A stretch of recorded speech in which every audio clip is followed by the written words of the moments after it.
Muito pequena eu já entendi que eu precisava fazer alguma coisa para transformar a minha vida, sabe? A realidade da minha vida.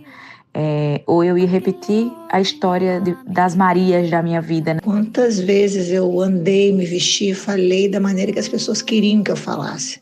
Quantas vezes eu escrevi coisas que não estavam saindo do meu coração. Meus recursos para olhar para dentro e acolher meus sentimentos é sempre estar conectada, sobretudo comigo, né? Eu acho que a música, ela não é que ela tem o poder de cura, né? A música é a própria cura. Tenho esperança porque eu luto todos os dias e vejo milhares de outras pessoas lutando nos seus territórios, à sua maneira, por um futuro, por um amanhã melhor. A gente está aqui e agora é o que nos resta.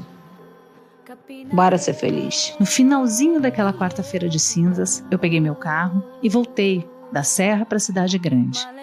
Na Marginal Pinheiros, sem uma alma na avenida, meu coração começou a palpitar, como que me lembrando dos riscos de estar voltando para a realidade de antes.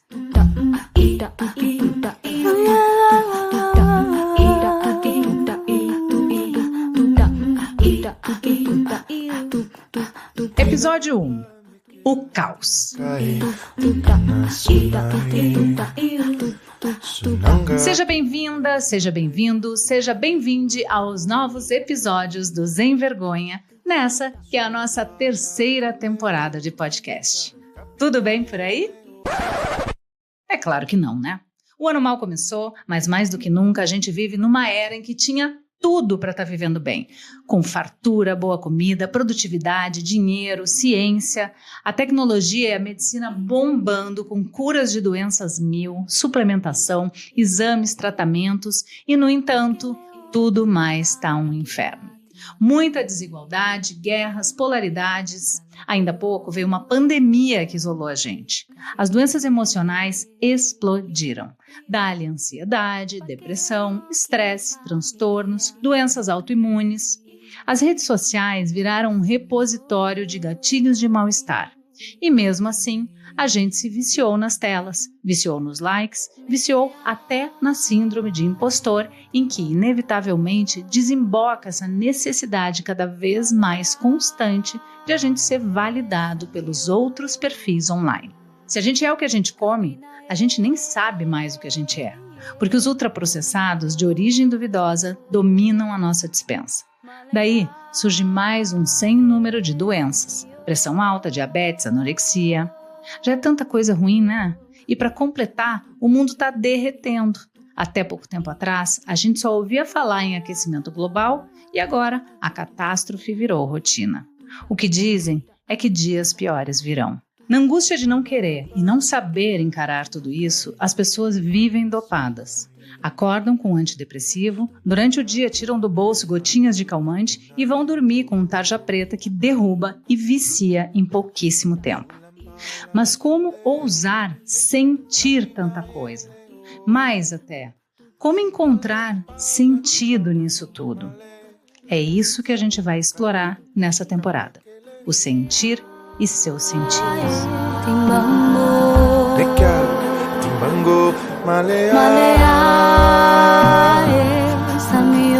Mas antes, a gente precisa entender os contextos social e emocional em que a nossa vida acontece e se desenrola. Por isso, a gente vai mapear o caos, que não é de hoje, como bem explica a historiadora e antropóloga Lilia Schwartz. Antes de mais nada, muito obrigada por me convidar para falar com esse tema tão importante, tão urgente e tão exasperante da nossa realidade, né? Nós vamos falar aqui de desigualdade. Que importante, Lília. Mesmo porque hoje é consenso entre os médicos e psicólogos. A desigualdade é uma fonte cruel de traumas pessoais para além de doenças mentais e físicas. Num contexto desigual, o privilégio social que se retroalimenta de pobreza, exclusão e falta de oportunidades compromete a autonomia das pessoas, seus desejos e liberdades. Mais que uma questão econômica, a desigualdade é uma barreira invisível ao sentir. O Brasil que o diga, não é? Olha, eu diria para você, Fernanda, que o Brasil sempre foi um país pautado na desigualdade.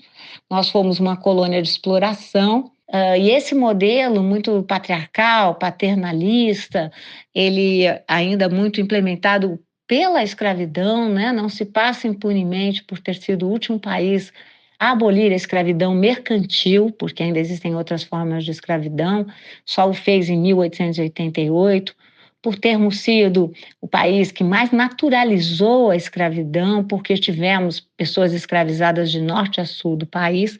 O Brasil, em qualquer pesquisa que se entre, faz parte dos 8 países mais desiguais do mundo. Essa relação que a Lília está enunciando aqui, de causa e consequência, é muito importante para a gente amplificar a visão de temas que, à primeira vista, podem parecer tão individuais como saúde mental e consciência sobre sentir e sentido, que são exatamente os nossos debates dessa temporada. Porque desigualdade social só se combate garantindo que todo mundo tem acesso básico a uma vida digna. Então, em suma, em pouco mais de 500 anos de história, o Brasil viveu 300 de escravidão. Nós temos somente 135 anos de república, durante os quais se firmou uma desigualdade social comparável à de países com um índice de desenvolvimento humano, a expectativa de vida e o PIB muito inferiores ao nosso.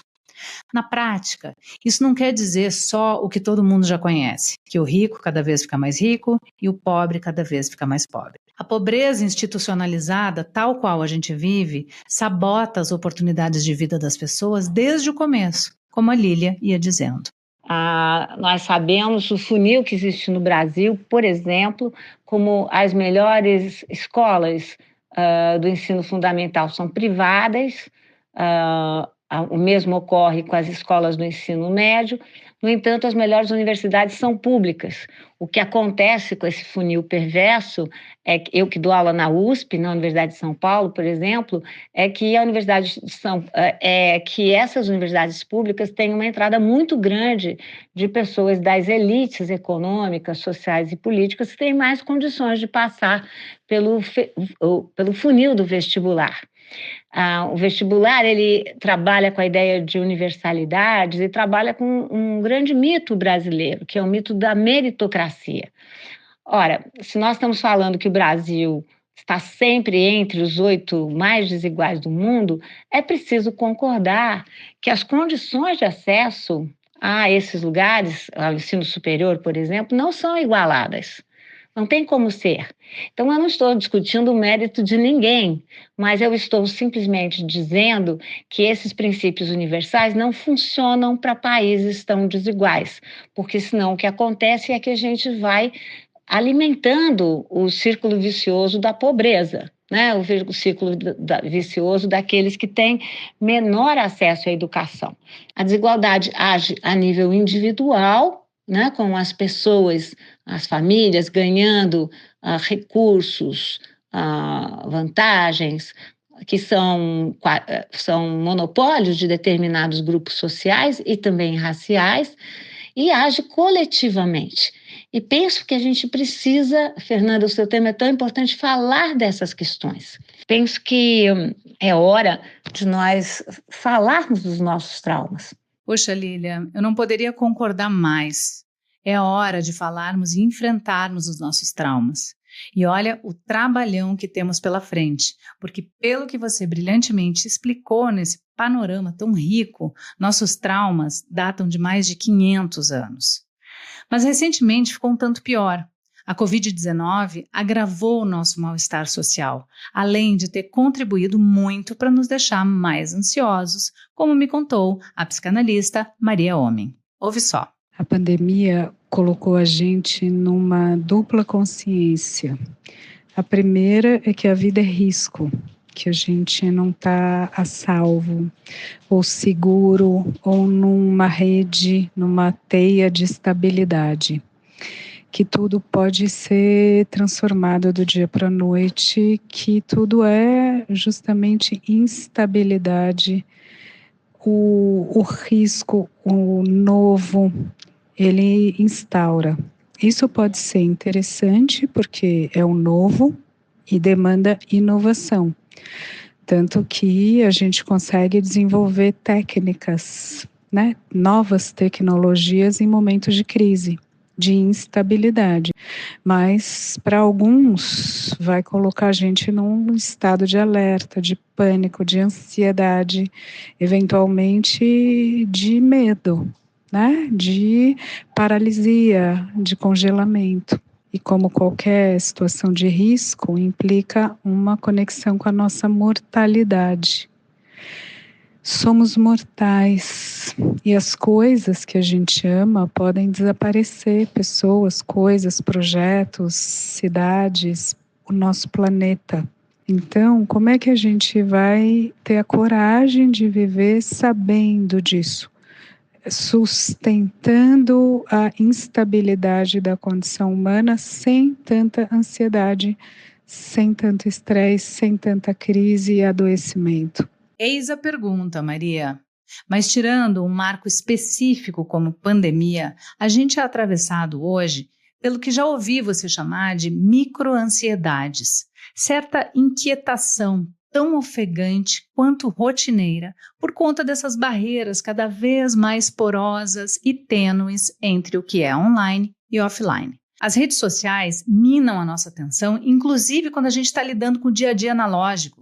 Elas criaram uma nova mentalidade, um jeito diferente e muito mais ansioso de estar no mundo. Não é, Maria? Como se a gente precisasse fazer milhares de microconexões, microjunções com pessoas, com imagens, com textos, com palavras, com sons, e ficasse nadando, né? Navegando. Esse verbo é muito bom.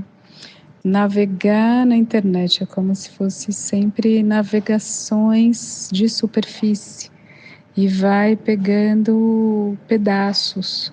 Qual que é o desafio, né? Isso tem uma luta atualmente, inclusive encampada pelo Haidt, o Jonathan Haidt, um psicólogo social americano, que escreveu sobre a geração ansiosa, justamente como os adolescentes e os jovens estão cooptados pela indústria. As Big Techs têm como principal produto uma sedução da atenção. Então, o artigo mais raro é a nossa atenção, isso é disputado.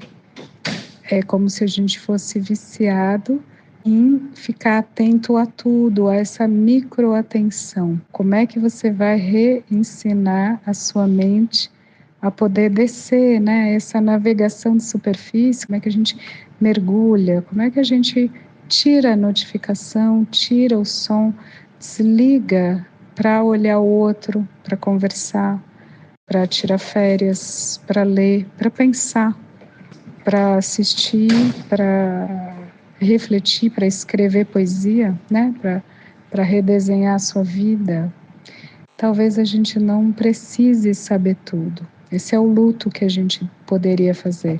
Não precisar saber de tudo, acompanhar tudo, comentar tudo. E esse é o desafio, poder lidar com a falta e abrir mão de uma fantasia de totalidade. Como é que é a nossa prática de vida? Ficar atento a tudo e consumir tudo que nos é ofertado, que são imagens mercantilizadas dos outros, são produtos, né? E aí eu também me oferto como uma pessoa coisa, uma pessoa produto. O tempo todo eu estou fotografando, postando, colocando, vendendo. Esse parece ser o estágio do sistema produtivo avançado, mercantil, que é o nosso. Né? E aí a pergunta é essa: e o autoconhecimento? E mais do que se conhecer, como se apaziguar dentro disso? Boa sorte para nós, né? Realmente, Maria, a gente vai precisar de sorte. E não só porque essas redes estão condicionando a nossa forma e disponibilidade de aproveitar a vida. Do tipo, eu me preocupo que a gente não consegue mais encarar a leitura de um Guerra e Paz, por exemplo, com suas 2.000 páginas, já que os conteúdos com que a gente está lidando são tão práticos e concisos, vídeos que requerem 15 segundos de atenção. Mas também porque a dinâmica desses aplicativos gera na gente uma sensação amarga de insuficiência, de invalidez, de vazio profundo. Se não é porque a gente sai em total desvantagem quando compara nossa pele ou nosso corpo com as fotos retocadas das influencers no Instagram, é porque a gente jamais terá a sala de casa como aquelas cheias de móveis modernistas e luz natural perfeita que aparecem no feed. É claro que a gente precisa, e é mesmo inevitável para não cair numa alienação tóxica, envolver-se com tudo isso que acontece ao redor. Nós somos seres sociais. O problema é quando o grau de identificação se torna tão grande que o que a gente vive da pele para dentro se torna mero reflexo do que explode da pele para fora. E, em vez de enfrentar o caos, a gente acaba vibrando com ele, sem sentir nem dar sentido a nada disso. É o tal do, se a gente olha demais para dentro do abismo, é o abismo que acaba olhando para dentro da gente. E aí o vazio até ressoa, se gritar faz eco. Isso me é tão familiar. Lá pelos meus 20 anos, praticamente recém-chegada a São Paulo, morando sozinha na cidade grande e já trabalhando bastante, eu me peguei reflexiva, esvaziada e sem energia, às vésperas de um carnaval. Eu tinha recebido vários convites para viajar para cidades e países, bailes glamurosos, festas disputadas, mas lá dentro de mim não batia vontade de nada daquilo. Eu queria mesmo era ficar no meu canto, experimentar algo um tanto incomum para alguém sempre em movimento. Eu listei 1000 desculpas para me isolar, sem precisar fazer caras e bocas, nem aparentar o que eu não tinha para dar. Caiu a ficha. Eu não estava legal. Mas não sabia ao certo se era solidão, estresse, tristeza. Não dava para simplesmente desviar daquelas sensações, mas ao mesmo tempo eu não conseguia sequer senti-las de verdade. Eu olhei ao redor do meu apartamento, eu tinha tanto e não tinha nada. Qual era o sentido daquilo? Apesar de tudo impecavelmente limpo e organizado, habitava um caos, uma gritaria que só eu ouvia. Eu precisava de um refúgio urgentemente. Peguei o telefone e, sem pensar muito, topei a ideia que um amigo tinha dado dias antes, quando ainda parecia absolutamente sem noção. Passar 10 dias imersa num retiro de silêncio, no meio do nada, junto de gente que eu nem conhecia, em pleno carnaval. E ainda uma adolescente, já que eu não tinha nem 25 anos.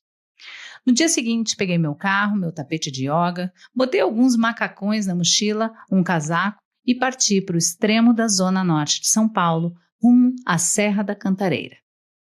Ainda caí no dilema de levar ou não o celular, já que seria proibido acessá-lo durante o retiro. Mas claro que eu levei, né? Que ideia era aquela? Depois de 1 hora dirigindo para o meu destino, já era noite. Cheguei impaciente, com frio na barriga e um nó de angústia no peito, numa casa grande de madeira, de alguns andares, um salão enorme dedicado à prática de yoga, cozinha e um deck com vista para a mata. Me juntei a outras 15 pessoas ao redor de uma mesa para tomar um prato de sopa. A ideia era calar e evitar olhares, explicou o organizador. Aquilo me impactou demais. Ué, mas não preciso dar bom dia? Não preciso ser educada nem com um olhar? Não preciso ouvir histórias que não me interessam? Nem pedir desculpa se eu esbarrar em alguém? Mas o que minha mãe ia pensar disso? Fiquei com medo de parecer antipática. Me perguntei quem mais dali também estava submerso no caos. Quem, em sã consciência, achava normal curtir o carnaval daquele jeito. Veio um pânico de me arrepender, mas aí já era tarde demais. Desliguei o celular, fomos dormir nas biliches dos quartos compartilhados. Eu mal preguei o olho. Pela manhã, se é que já dá para nomear às 4 da manhã, um sino badalou alto. Era hora de nos dedicarmos às limpezas nasais e estomacais até às 5 horas. Depois, passar 1 hora sentado meditando. Aí, praticar das 7 às 9 da manhã um tipo de yoga vigoroso chamado Ashtanga, com uma longa ordem de posturas em que se faziam necessárias força, flexibilidade e concentração. Suando de cima a baixo, não dava tempo para pensar, reclamar ou sofrer. Antes do almoço, começavam os tais trabalhos desinteressados, ou Karma Yoga, como chamavam, que se resumia a varrer o chão, ajudar na cozinha, limpar vidros e banheiros. Na sequência, uma alimentação leve, vegetariana, sem açúcar nem café. Depois do almoço, um breve descanso e dá-lhe mais uma sessão longa de meditação, até que, pasmem, outra prática de Ashtanga de quase 2 horas. Depois do jantar, uma sopa. Às 9 da noite, já estávamos na cama. Eu ainda me sentia contrariada, angustiada e impaciente. Sobretudo, cheia de ódio. Que raiva de mim mesma. Eu deveria estar Sapucaí, é claro. Naquela primeira noite, na cama, debaixo de uma das beliches, eu chorei, baixinho para não acordar minhas companheiras de quarto. Nos dias seguintes, passei a inventar dores de cabeça só para fazer manha e distrair a mente. Vai que alguém sentia pena de mim. Nas horas vagas, maquinava planos mirabolantes. Cheguei a calcular como seria levantar no meio da madrugada, pegar meu carro e fugir para minha casa. Mas, ao mesmo tempo, algo parecia me dizer que aquele salto no desconhecido era, sim, da maior importância. Lá pelo 5º dia, me senti adaptada à rotina. Tudo ao redor ganhou outra velocidade. Nada mais era tão urgente, nem tão barulhento, nem tão bagunçado como antes. Aquilo de olhar para dentro e chorar e pensar e não se identificar e limpar o corpo e limpar a mente e limpar o chão e dormir e acordar em silêncio e não olhar para ninguém, nenhum espelho, só floresta, só mata e sentir. Enfim, sentir. Aquilo tudo foi dissipando a sensação ruim de estar cheia de vazio. Ao redor, os pássaros voando baixo, as plantas molhadas de orvalho, a comunicação barulhenta dos macacos bugio. Tudo começava a ganhar sentido. Tudo existia por um porquê. Só me cabia descobrir o meu. Então, numa manhã, depois de outra prática de Ashtanga Yoga e faxina profunda num banheiro entupido, eu me sentei no deck de madeira com um chá quente nas mãos. E ali eu fiquei, observando a natureza, sem pensar em mais nada além do que meus olhos viam. Eu não sei quanto tempo se passou, mas de repente deu um clique, uma sensação tão boa, que eu não sei nem explicar. Eu pensei, eu já senti essa sensação antes. Eu sei que eu já senti, mas faz tanto tempo. Eu acho que eu ainda era uma criança. Aquilo era... Eu procurei bem o sentimento. Aquilo era um ímpeto de felicidade. Era satisfação plena. Aquilo parecia paz. De todos os lugares do mundo e todas as situações de conforto em que eu poderia estar, é aqui que eu me reconheço. Em mim mesma. É disso que eu gosto e é assim que eu quero viver para sempre. Rodeada de natureza, os pés descalços, falando menos, ouvindo mais, me alimentando do que me nutre de verdade. Eu não preciso ser o que eu não quero ser, o que não combina comigo só para agradar e fazer parte.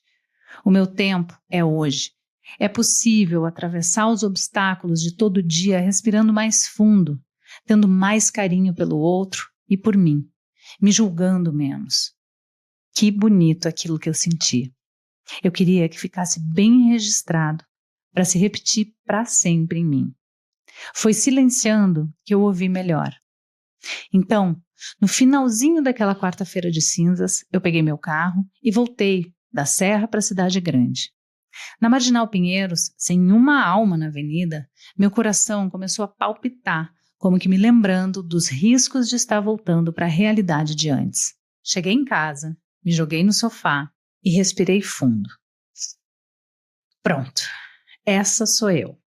E essa é a realidade a partir de agora. E como eu gosto disso, repeti para mim mesma. Passaram dias, anos. Cada vez mais fui me esforçando para me manter ainda mais silenciosa, amena, pé no chão, disposta a sentir e ver sentido. Essa busca virou a minha meta de vida. Até hoje, me aproximando dos 50 anos, escuto que levo vida de velha. E eu adoro. Não bebo, não fumo, como bem, pratico yoga diariamente e faço exercícios. Gosto de ler, costurar, dormir cedo, mexer nas plantas e ficar em casa.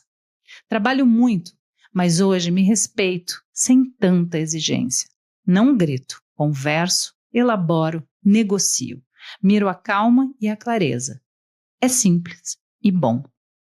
Foi preciso muita dedicação para conviver com o caos sem me afogar nele. Reconhecer meus privilégios sem deixar de me importar e trabalhar para fazer a diferença. Conquistar a aceitação de ser como eu sou.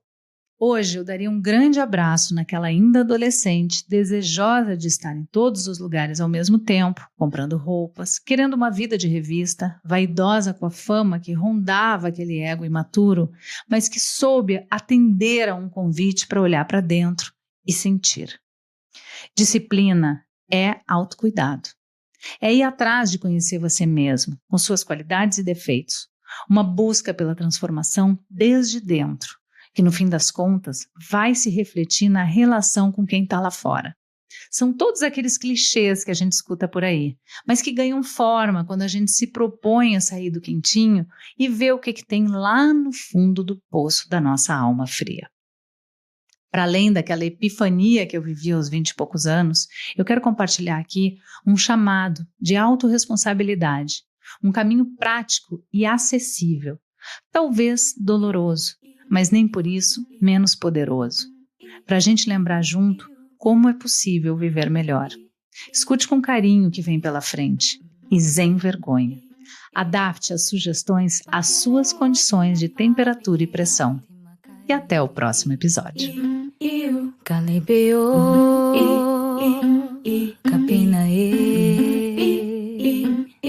O Sem Vergonha é um podcast dividido em curtas temporadas e em cada uma delas a gente vai tratar de um tema contemporâneo diferente.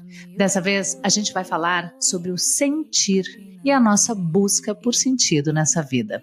Te espero no próximo episódio Sem Vergonha. Ficha técnica. Criação, Fernanda Lima. Roteiro, Fernanda Lima e Luísa Caram. Coordenação de roteiro, Bruna Bopp. Coordenação geral, Mel Mesquita.